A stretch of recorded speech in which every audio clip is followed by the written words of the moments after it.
Hello everyone. Thank you all for attending today's seminar. To start, our curator, Han John, who had prepared the seminar and has co-curated the Glendale Comfort Woman exhibition for 13 years, has prepared a short video showing how she came to connect with today's guest speakers. So before we officially begin our seminar, we will first screen two videos, one featuring interviews with American activists working to preserve the history of the Japanese military's Comfort Woman conducted in 2022 by curator Monica Hyun-John, and another one is on a women's human rights public art installation project. The guest speakers who will be presenting today actually appears in these videos.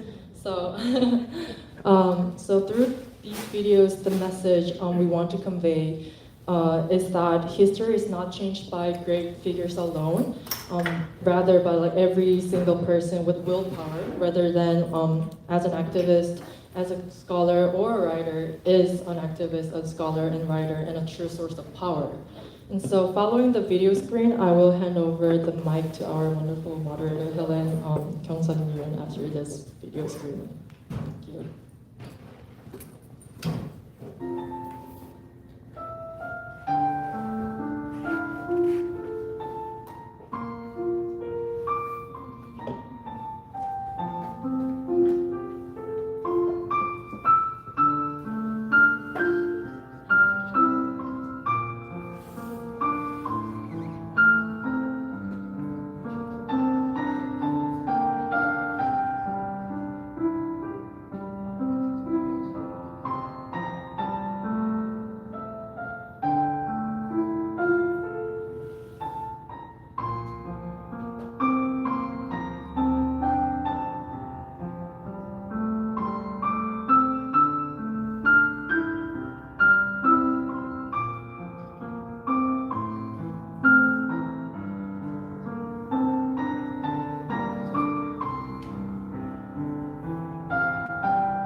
How you connected to the comfort women issue, or personally, as well.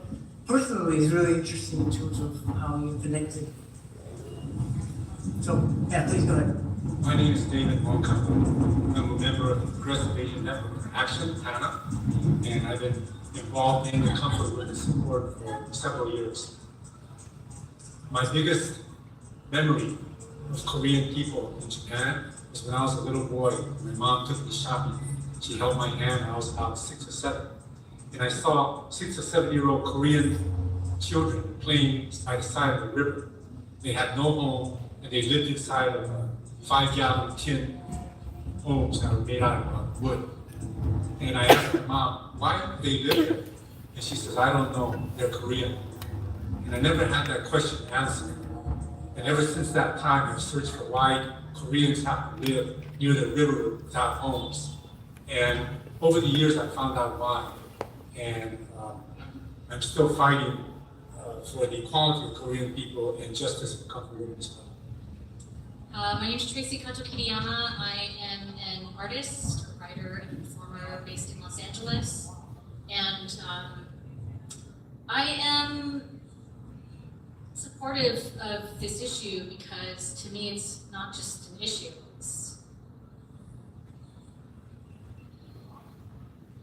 it's about healing and justice that are tied together, and I don't think that there can be healing amongst all the grandmas without justice. And I'm always very angry with anyone who feels like they've received apologies or justice. I feel like it's nobody's place to say except for the grandmas. And we just have to ask them and their descendants, all of the families that come after them, because it's not even just the grandmas at this point. People are saying, oh, but then, there's not many left. to me, that doesn't even matter because there's the community, there's the descendant, there's the children and grandchildren and great-grandchildren, there's everybody who carries that in their blood and their bones. And yeah, there just won't be any healing without justice. So that's why it's really an important issue. I think everybody should be enraged and involved. Education for Social Justice Foundation's mission is to provide education for custody justices relegated to the sidelines of history. And the history and issues surrounding Japanese military sexual slavery is one of our main focused areas. Teaching this topic accurately and sensitively in today's intersectional context with a focus on human rights and agency has been part of our organization's commitment to advancing educational and social justice. My personal connection. I would like to talk about this incredible, the victim of Japanese military sexual slavery that I met a few years back. Her name is Bokun Kim, and she became a human rights activist and peace advocate. And I had a special opportunity to visit her at the hospital about 6 weeks before she passed away. She looked at me and she asked me to keep fighting for her. And I know that she meant to ask that from all of us, and that's why I'm here. My name's Aaron Marr. I'm from San Francisco, California. I'm a former member of the San Francisco Board of Supervisors. I was the author of the resolution that set in motion our memorial in San Francisco 5 years ago. I've been active in Asian American movement organizations for years. I'm Chinese American, ethnically, but strongly supportive of other Asian ethnic groups' struggles for democracy and self-determination here and abroad. I was active. I was active first around the issue of covered women, and I was active first in the movement for justice for covered women as a Chinese American participating in the Rape of Nanjing Redress Coalition that for years would have memorials in December. And many of us started looking at sites in San Francisco around 2014, 2015, as memorials were developed here, but also in New Jersey. So we were looking at all the biggest parks in San Francisco, and as a member of the Board of Supervisors, I did have access to a lot of the staff and the other officials in the city, so we were able to look, but the real linchpin was building a broad coalition that included not just Chinese Americans, but many Korean Americans, Filipino, progressive white people, women's movement, and peace organizations. So I think our coalition was very unique in being Pan-Asian, but also a broad coalition. We couldn't have established ours without that coalition, but we were inspired by Glendale heavily. Okay, my name is Kathy Masaoka, and I am co-chair of a group called AK for Civil Rights and Redress. And our organization fought for Japanese American redress and reparations. And through that effort, it took a lot for our community to speak up and to share their pain. And I feel like it's very similar to the comfort women who felt ashamed of what they went through. And it took a long time for them to speak. And I think I understand, well, I don't know if I really understand it, but from my own parents, my grandparents, how difficult it was for them. They never spoke about it, frankly. But, just to hold that within you and to feel that it was somehow your fault for what the government did to you or whatever people did to you, and it wasn't. And I also feel very strongly about the women's issue because as a woman, I do feel that there's a lot to be done for women's rights. And I'm really proud of these women for speaking up, especially since they're older and they are a model for a lot of us to see them speaking up so strongly. And, we have to speak up for women. Hi, my name is Charles. I am one of the member of Korea Global Sister Committee, also Korean American Federation North LA. Since Mr. Lee is working on Comfort Women Days, we joined many years ago, so that's why how I started. It is for human rights issue, for women's issue, so we are heavily involved in how we do that along with the city of Glendale. Thank you so much for your concern for human rights. Thank you. 안녕하세요. 그랜데일시에서 우리 위안부의 날을 제정해 주셔서 우리가 해마다 이 그랜데일에서 또 위안부의 날을 정하는 셀러브레이션도 해주는데 이번에는 코로나 때문에 우리가 행사를 갖지 못하고 이렇게 인터뷰로 대신하기. Some of the Korean, because the captions are written in Korean, we were just thinking we can move on to the next video. If anyone is interested in seeing the full video, we can also provide the link later after the seminar, so please let us know if you want to see the full video. And then our second video shows how the interviews, the context of the interviews has been transformed into a public installation project. And after this video, we will officially begin our seminar.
Now we'll begin the seminar. Just to let you know, the statue piece, the Comfort Woman statue, is still at the Glendale Library. So if you're interested in seeing it physically, you can visit the library. Thank you. 박규현.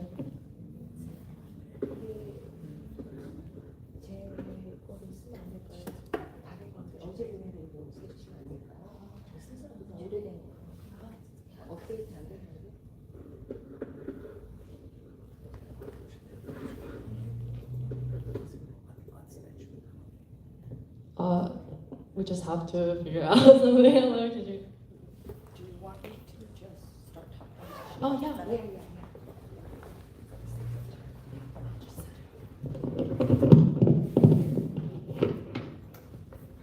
Good afternoon, everyone, and welcome back.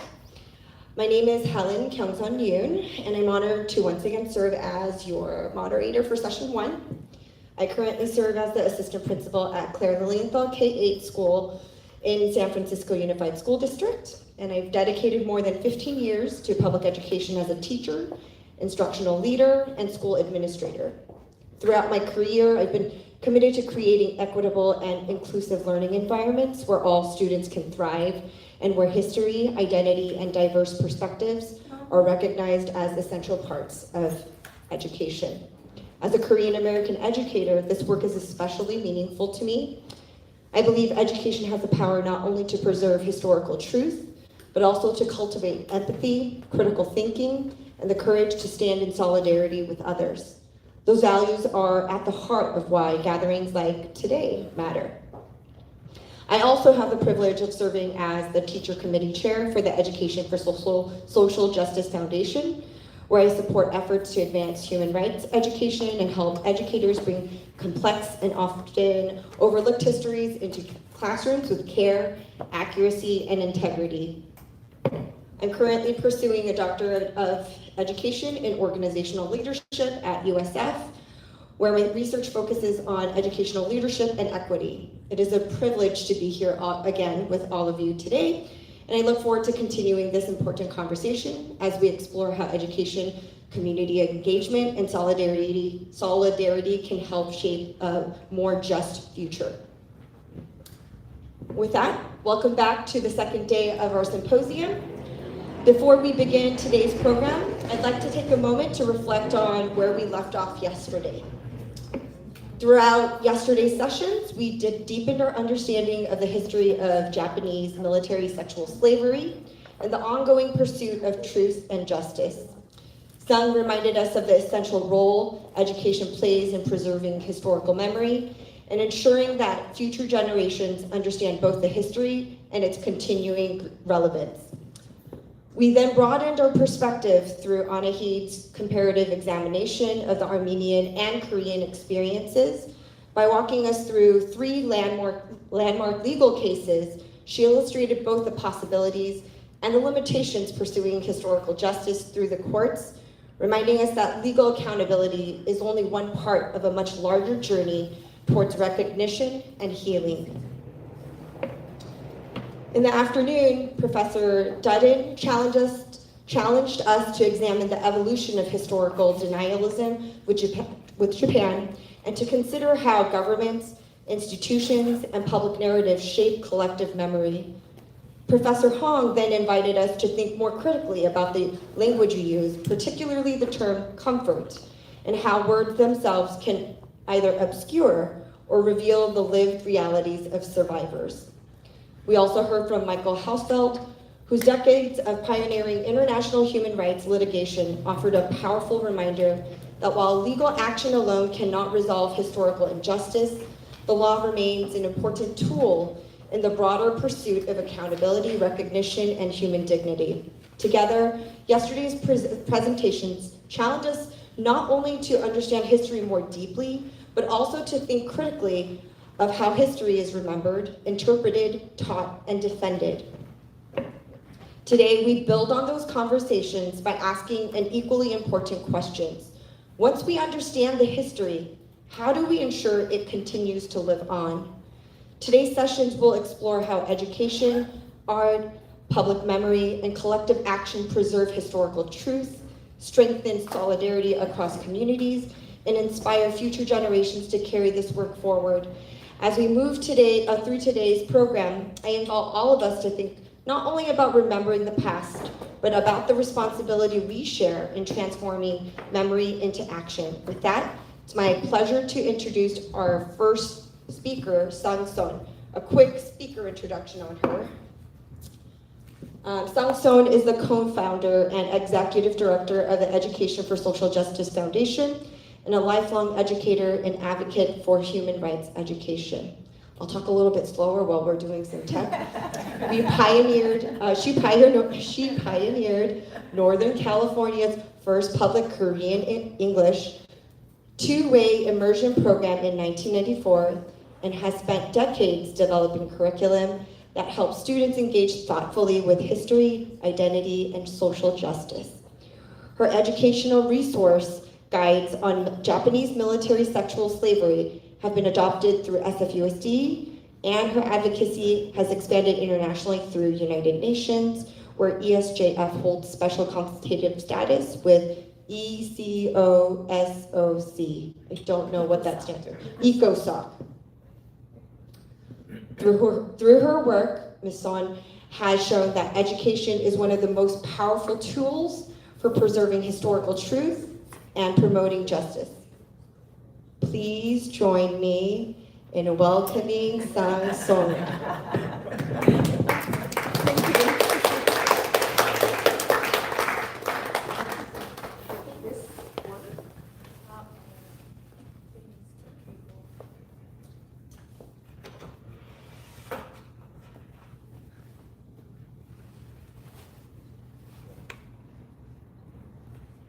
I changed the very first photo on the cover for a purpose. So it'd be wonderful if we can have this new screen.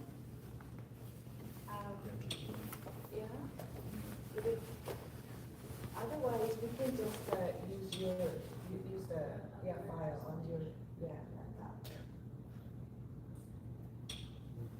It can't see. It's not seeing. See right now. Yeah, it might be a dongle issue. It's not happening. Right, Christine? Yeah. This looks like a dongle issue. I think I have a. The photo you are about to see on the cover is it not on? I think it's on. Now it is. So the first photo, the cover photo that you are about to see, if everything works out fine, is a very special photo. That photo was taken by Charlie Chang, and he's a senior reporter at the Hungary newspaper in South Korea. And he took this photo on the day that Hak-Sun Kim made her public testimony for the first time. And she, okay, it's not, okay. No, it's okay. And if it doesn't happen, then I'll just show that photo later on individually. But he took that photo after she finished her testimony. And you can see how she must have felt from that photo. And if that doesn't work, I'll just go ahead and email you this file and then have you upload it and then show that photo maybe at the end of the presentation. Would that work? Can you put that in the other? Yes. Okay, so we'll do. Okay. So I'm gonna go ahead and send this. Send the file to this one. Okay.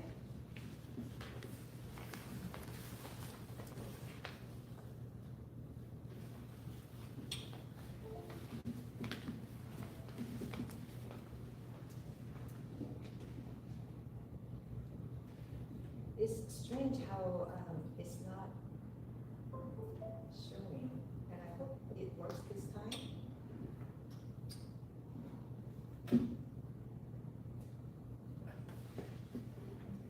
근데 이거 하고 있다가 어떻게 될까? 시작할까요? 그러면요?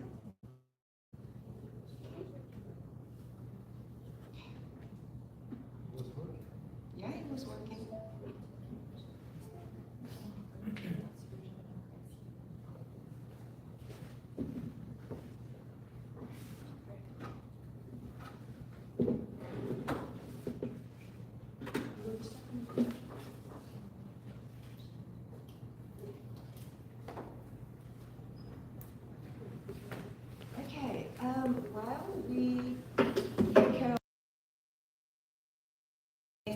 Helen very much, not only for her kind introduction, but wonderful recap of what we discussed yesterday. That was a wonderful summary. Thank you, Helen. It's a pleasure, great pleasure to meet all of you. And Helen made a wonderful introduction of me, so only thing I would like to add is that my work focuses on preserving and teaching sidelined histories to advance human and advocacy. And for those of you who missed yesterday's morning seminar, without having the screen, I'll just briefly introduce the education. Oh, yes. It's working? Okay, let's go to slide number 3. And then can I have that one over here? Okay, thank you.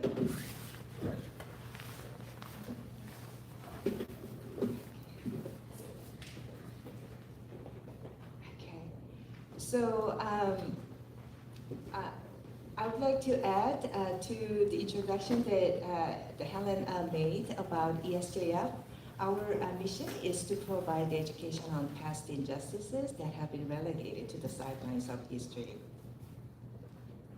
And our work is built on 2 pillars, education and advocacy. And one of our focus areas is countering sexual and gender-based violence. And in this work, we draw on the lessons learned from the history of conflict-related sexual violence, particularly the Japanese military sexual slavery system.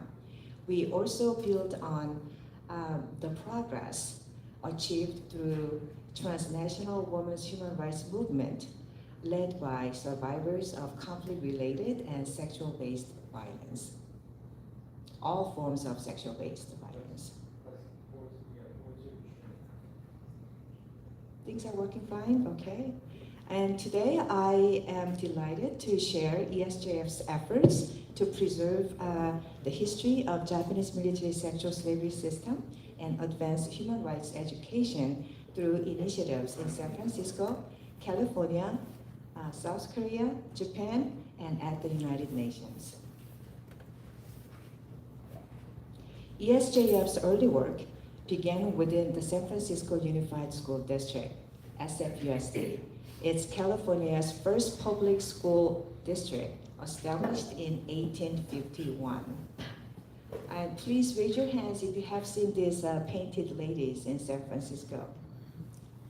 Lots of nods. So in 2015 and 2016, the San Francisco Board of Education, SFUSD, passed 2 resolutions supporting the teaching of the comfort woman history within the San Francisco School District and across California. Now let's take a closer look at the first resolution.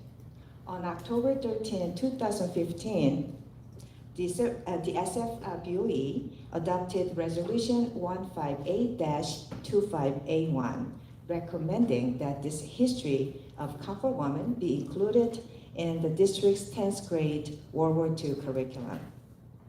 As you can see, the resolution recognized this history as an important educational tool to help prevent and protect the youth community from sexual exploitation and trafficking. And to ensure the timely and accurate teaching of this history within the district, in the first week of 2016, district students, parents, and I launched a letter campaign requesting the immediate implementation of this resolution.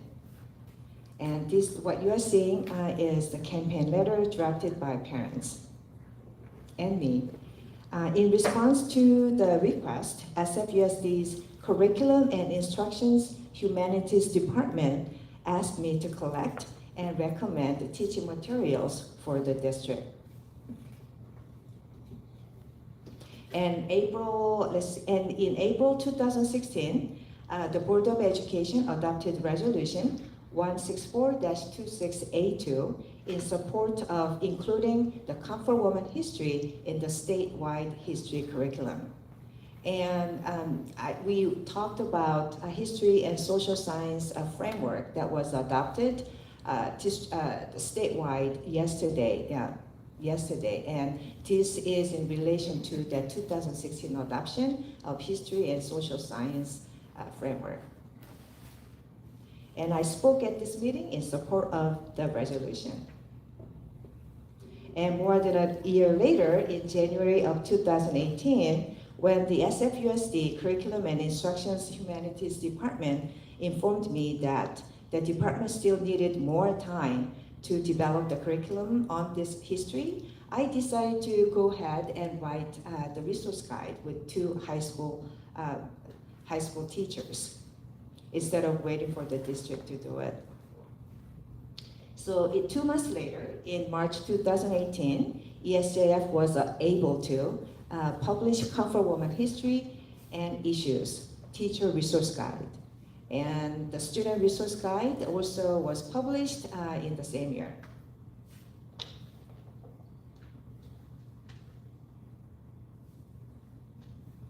In addition to publishing, and you can visit some of our contents on our our website. And in addition to publishing these educational materials, ESJF has since 2017 organized, hosted, and participated in many programs that connect Comfort Woman history to advance human rights education and broader conversations on social justice. The Teachers for Social Justice Conference in San Francisco is one example. And ESJF's origins trace back to our co-founders' involvement in the campaign to install San Francisco Comfort Woman Memorial, which was established in 2017. Before founding ESJF, we were part of a Pan-Asian coalition that advocated for the memorial. Building on that experience, we established ESJF to advance education and advocacy that center marginalized voices and histories. Preserving Comfort Woman history and promoting the critical message that sexual violence in all forms must be countered are central to our mission.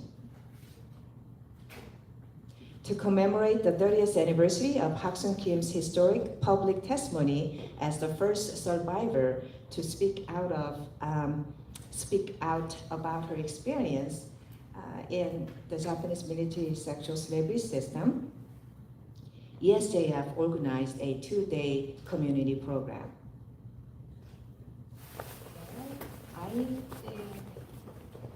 Eric is somewhere here. Yeah, I'm on the left side. Oh, yeah, right here. Now let's move to the state level in California. The California State Board of Education adopted Comfort Woman content for the history and social science framework in 2016. The following year, the California State Board of Education published this framework. And what was adopted in 2016 differs from what was published in 2017, and I'll point out the difference. Okay. When I sent the file, it looked a little more formatted. The California, the text that you are seeing is a published message from the framework outlining key facts about the Comfort Woman system. And while this passage includes a reference to the flawed 2015 Comfort Woman Agreement and states that the agreement was final, its recommendation to teach this history as an example of institutionalized slavery is significant. And does anyone remember remember the main flaw of the 2015 Comfort Woman Agreement from yesterday? Okay, maybe it's a little too early. Yeah, the agreement, the main flaw was the exclusion of the survivors' participation and their consent. They were completely excluded from any decision-making process. So when that happened, survivors from Asia, across Asia, I have to say, and the Netherlands immediately denounced the agreement and demanded the revision of the agreement. And UN likewise did the same thing and called for revision rather than accepting it. I need more water. Tech problems always make me thirsty. So yeah, they called for revision rather than calling it and accepting it as final. And the text here, as part of the framework, makes it as if it's the final agreement when it isn't. And the difference between the 2016 adoption and the 2017 publication is the last part, starting with end, because it now includes the Korean MOFA's explanation. But last time when I clicked that link, nothing came up. So before the final draft of the framework was decided, the California State Board of Education's Instructional Quality Commission, is a long name, IQC, held 2 public hearings in Sacramento. I spoke at both IQC hearings in support of including the first draft, which made no reference to the flawed 2015 agreement. After the conclusion of the second hearing, however, it was announced that the final draft, including the agreement reference, had already been determined prior to the final public session. So they already made a decision and had the hearing. The California History Social Science Project, CHSSP, served as the primary writers of the 2016 California History Social Science Framework.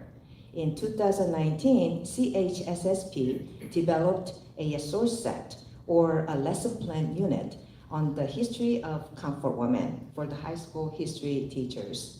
In its first draft, I identified numerous errors. So in my 7-page analysis submitted to CHSSP, I provided factual corrections and offered recommendations based on the primary resources, particularly the survivors' testimonies. CHSSP responded positively to both my analysis and recommendations. Renamed the inquiry set in 2021, its final version on the history of Japan's military sexual slavery system addressed most of the flaws I had previously identified. So next, I would like to share our work in Japan. In 2016, student artwork from Korean elementary through high schools in Japan was exhibited at Chiba Korean Elementary and Middle School. The exhibition included works by 2 Korean high school students born and raised in Japan, who expressed opposition to the flawed 2015 agreement. And you are looking at those artworks here. This person here graduated at the time when I visited Chiba, and she was still in school, and I waited for close to 2 hours, but because of traffic and the schedule complications, we were not able to meet.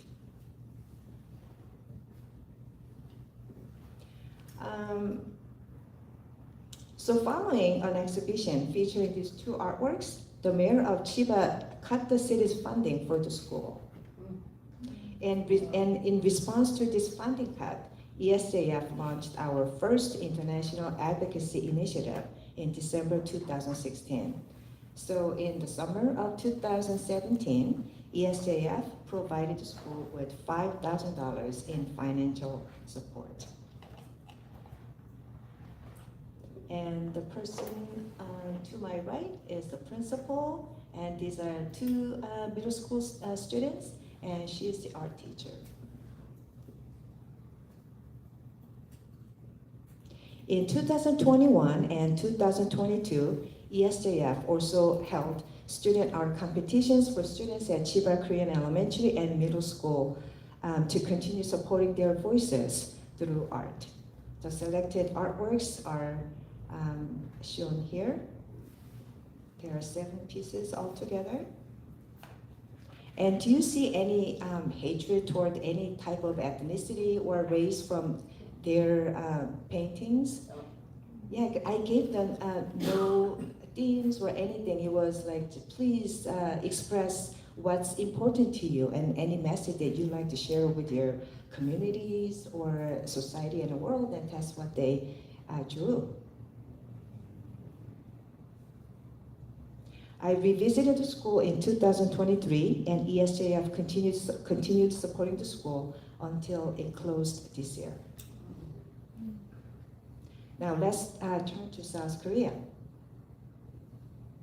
One of ESJF's earliest education and advocacy initiatives in South Korea began when the Korean Council for Justice and Remembrance, in short we usually say the Korean Council, they invited me to represent Northern California at the 15th Asian Solidarity Conference in 2018.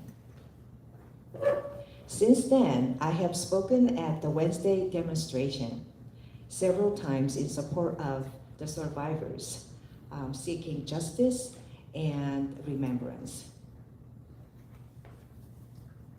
And Ara, you were absolutely right. This photo was at this Wednesday rally that I attended, happened in 2018 when Mike Honda was speaking. And in fact, Mike Honda was to my left. And you don't see Mike Honda, you just see a little bit of his sleeve right there, because I didn't get I forgot to ask him for permission to share his photo, so I just decided to cut it, but Mike Honda is right there. We're in the same place at the same time without knowing. We could have met back then. Yeah. We were there at the same time, yeah. So since then, I have spoken at the Wednesday demonstration several times. And the most recent one was in 2026. And this Wednesday demonstration is a weekly rally hosted by the Korean Council. And it started in 1992. And the last time when I attended, it was the 1,756 Wednesday demonstration. That's quite a long time. And in December 2019, I won the memorial naming contest held by the Seoul Metropolitan Government and the Korean Council. The memorial was named Unity in Justice, the name I proposed. Thank you. The outdoor exhibition, All Right, which you had a chance to see earlier, was held in Seoul, Korea. It displayed the photos of who were subjected to the Japanese military sexual slavery system and activists committed to seeking justice and preserving their history. The photos of activists and educators from Nikkei for Civil Rights and a Resolution, Progressive Asian Network for Action, and ESJF were part of the exhibition. And Ara Oshagan was one of the main photographers. And he's sitting right there in the audience. In 2022, ESJF educators were invited to participate in the International Forum for Igniting History Education on Japanese Military Comfort Women. Educators from South Gyeongsang Province and ESJF shared educational practices to accurately teach the history of the Japanese military's sexual slavery and connect its lessons to present-day issue. The forum was hosted by the Masan, Changwon, and Jinhae Civil Assembly for Japanese Military Sex Slaves, Machangjin, and sponsored by the South Gyeongsang Province Office of Education. 2 years ago, ESJF's annual study tour focused on the impact of US militarism in South Korea. One important case we examined was the history of military sexual exploitation associated with US military installations in South Korea. And I thank Christine for talking extensively and yet in a nutshell about the problems and issues associated with US military installations in Seoul, in South Korea yesterday. And could we see the photo of the grandma, the first cover page? Would you have to upload it? Yes, can you send it to I sent it to you. email? I did. Okay.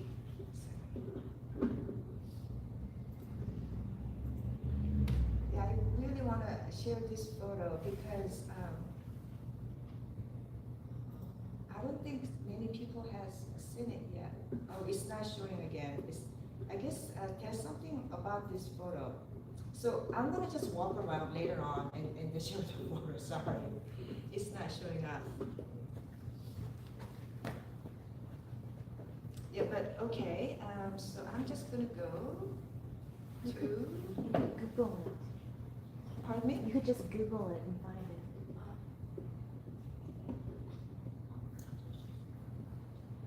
그거 없을 거예요 아마. The reason this photo is rare is because the photographer who took this photo shared it with me personally.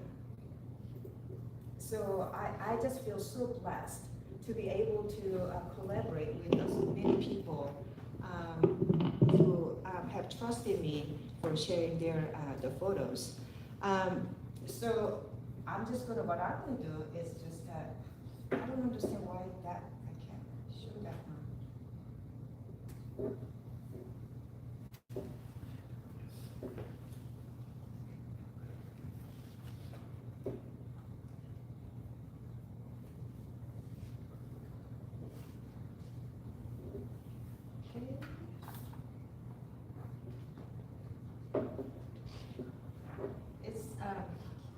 It's this one here. Do you see her smiling? Yeah. So Cheolyu Chang, maybe you can pass it around. Yeah, he took this photo and you can see her smiling after she finished her testimony. And whenever I see the photo, it just makes me want to cry. Can you imagine all the pain and that she had in her? And she must have had such a relief when she had to say what she had to say.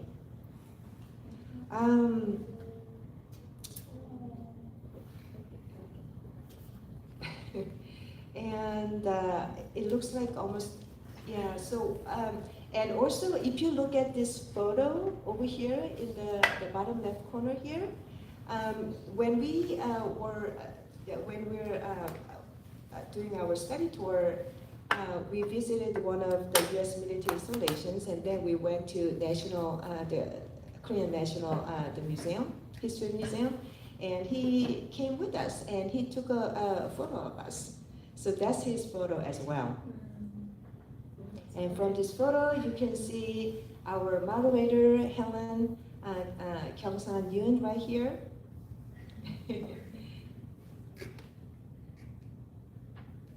And yeah, this is Cheolyu Chang.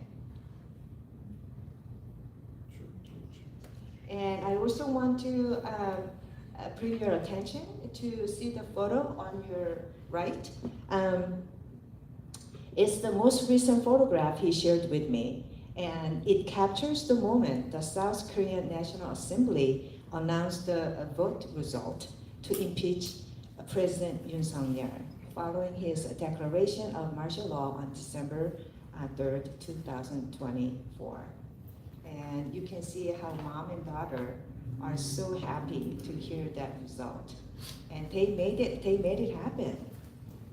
And what I like about his photographs is that they remind all of us that pursuit of justice is advanced by many voices, not just the voices from the top, but from everyone. And one voice, the last voice that I would like to talk about is a voice from the UN. The UN is a global platform where all these voices come together to address justice, advance human rights, and seek accountability. And at the UN, we have hosted parallel events during the Commission on the Status of Women. And in these discussions, we examined the Japanese military's sexual slavery system, sexual exploitation linked to US military installations in South Korea, and other forms of conflict-related sexual violence around the world. Kim Bok-dong Halmoni, who visited Glendale twice, once in 2012 and the following year, spearheaded a transnational the movement for women's human rights, justice, and peace until her last days. And by carrying forward her legacy, we move closer to a world where women and girls and children actually can live in peace and security. And I am honored to be part of the City of Glendale's efforts to advance that vision. So thank you. One last thing. This installation was also done by Ara and Heian, right? Heian, Monica. Yes, Monica arranged everything, and yeah, those are my photographs. And on the bottom, you see Mike Honda there, and a team on that. Oh yeah, Mike Honda's here. Yeah, Mike Honda's there, and yeah, this is a group photo, so I can share this one. He's Yeah. Mike Honda. yeah, Yeah, and these are all artists. Mike Honda. You should This brief is everybody Bruce- about who Mike Honda is. The first person to introduce comfort women legislation in the United States. in 2007, House Yeah. Resolution 121. Right. And Hawaiian-based Japanese descent, right? Yeah, this is very interesting. Okay, thank you.